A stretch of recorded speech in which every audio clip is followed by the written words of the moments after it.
Bonjour à tous et bienvenue dans ce nouveau rendez-vous de 6 minutes chrono. Nous accueillons aujourd'hui le lieutenant-colonel Rémy. Bonjour. Bonjour. Lieutenant-colonel Rémy, vous êtes porte-parole du gouverneur militaire de Lyon.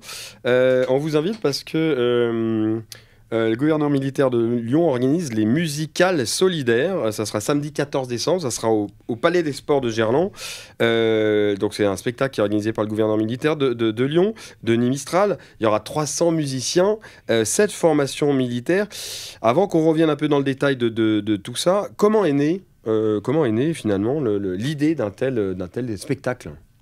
Alors l'idée d'un tel spectacle est née suite. Bon, chaque année on a le concert du gouverneur, donc avec une musique, un thème précis. Et là cette année on a décidé le général a décidé de marquer le coup et de faire quelque chose un peu ambitieux, je l'avoue, avec cette musique. Effectivement, comme vous l'avez souligné, 300 musiciens au Palais des Sports, donc dans un endroit un peu grandiose en termes de volume, de place et d'affichage.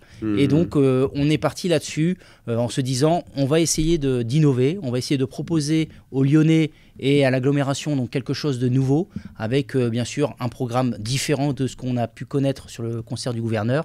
Et donc, comme ça est né donc, ces fameuses musicales solidaires. Donc, cette formation militaire, 7 thématiques au final, c'est alors ça. Cette thématique, oui, puisque chaque formation musicale est entre guillemets spécifique, puisqu'on a là une formation de l'armée de l'air, donc une thématique plutôt aérienne, le Bagad de l'Ambiway, donc formation de la marine nationale, quatre entités musicales de l'armée de terre, dont la Légion étrangère, la brigade des sapeurs-pompiers de Paris, la fanfare du 27e bataillon de chasseurs alpins, donc avec la musique de l'artillerie, donc la traditionnelle musique qui est sur Lyon, et une 7e formation avec les tambours de l'armée de terre, qui serait donc une formation un peu plus spécifique. Et c'est vrai que chaque corps d'armée a sa musique, a son...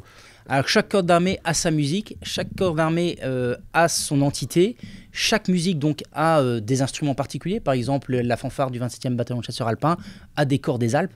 Donc c'est long, trompe de 3 mètres de long, les corps de chasse, la musique de la Légion étrangère, ils ont les fameux on va dire, cuivres spécifiques, ce qu'on appelle le chapeau chinois, qui est un instrument qu'on remarque le 14 juillet, qui fait des sons de cloche très spécifiques. Donc chaque entité a un peu sa spécialité, et ils vont nous proposer avec ces instruments différentes thématiques, et on a axé ces thématiques sur une variété, on va dire, internationale, puisque c'est tourné plutôt vers les familles, vers la jeunesse. Donc on va éviter la musique militaire. Là, on part sur du pop rock, sur de la musique variété internationale, bien sûr de la musique celtique, puisqu'on a le Bagad de l'Ambiway avec cornemuse et biniou. C'est très accessible. Tout à fait. Le but, c'est ça, c'est que ce soit pour très accessible. Le mélomane de monsieur et madame tout le monde, ça va vraiment ravir les oreilles, et ça va être vraiment très intéressant. Alors, c'est vrai qu'il y a toujours eu de la musique militaire, ça remonte à l'Antiquité, et ça servait d'abord à transmettre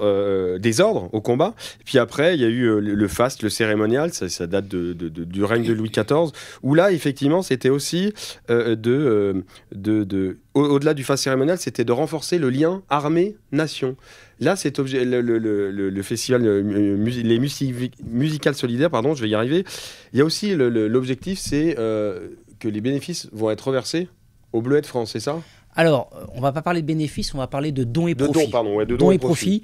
Où effectivement, ce festival, donc ce show, puisque c'est un show musical, mais aussi technique, parce qu'il y a de la lumière, il y a du mouvement, il y a du déplacement. On n'est pas du tout, c'est pas des musiques qui sont assises et qui jouent. C'est pas figé. C'est pas figé, c'est vraiment un spectacle visuel aussi à voir, en plus que d'entendre.